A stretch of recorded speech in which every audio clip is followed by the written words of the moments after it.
Federal agents say migrant crossings at Florida shores have slowed under President Trump, but on the ground, a different picture, where local officials say the surge hasn't stopped and pressure continues to build. From rallies to ICE raids. Everybody's scared. And sweeping reform. They're sick of having an open border, and they're sick of the rule of law being ignored. Florida feels the full force of President Trump's policies. I really think it's going to affect local law enforcement. Driving that impact for Martin County Major Ruben Romero is 287G, a task force program U.S. Homeland Security announced in February, shortly after President Trump's return to office.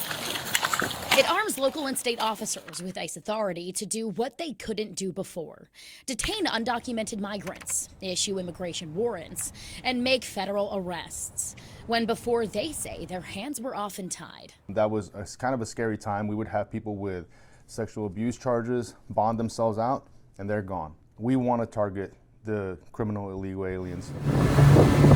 So right now we're on routine patrol. Marine Deputy John Wilkes says his new authority will change everything. That sailboat's about a mile and a half from us. His job? Watch the waters, spot the boats that don't belong, whether they signal danger or desperation. The biggest change for us is right now when we stop a boat coming from the Bahamas, we have the authority to search the vessel. Lately, there's been plenty to search. He believes a ripple effect from the southern border crackdown. Data from U.S. Customs and Border Protection shows nationwide migrant encounters plummeted this year. Wilkes has seen nearly a dozen migrant boats in Palm Beach County the past few months. Most recently, a capsized vessel from the Bahamas. 5 people gone beneath the waves. Yeah, it was not one of our better days out here, but as far as migrants, we've definitely seen an influx in them. They're trying to find different avenues and different ways to come into the United States via the Bahamas. The desperation he sees at sea doesn't stop at the shoreline. It's felt within Florida's migrant communities. The community became afraid. And Renata Bezzetto of the Florida Immigrant Coalition sees that fear bleed into every corner of the economy. Our neighbors, who are immigrants, are living in a moment of fear and uncertainty. Immigrant-run businesses, shuttered, deserted. Nobody's coming. On farms, fields are full, but workers are gone. No la han sacado todavía.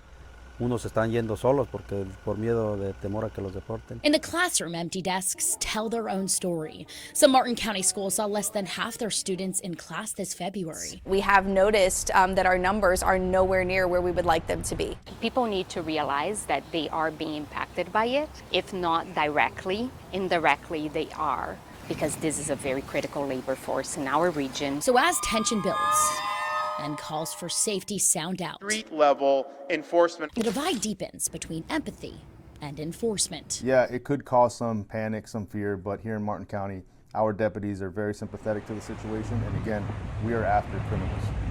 Law enforcement officers here in Florida are still awaiting their training as ICE agents. That does include several college campus police, further adding to the debate. For WPTV News, I'm Kate Hussey.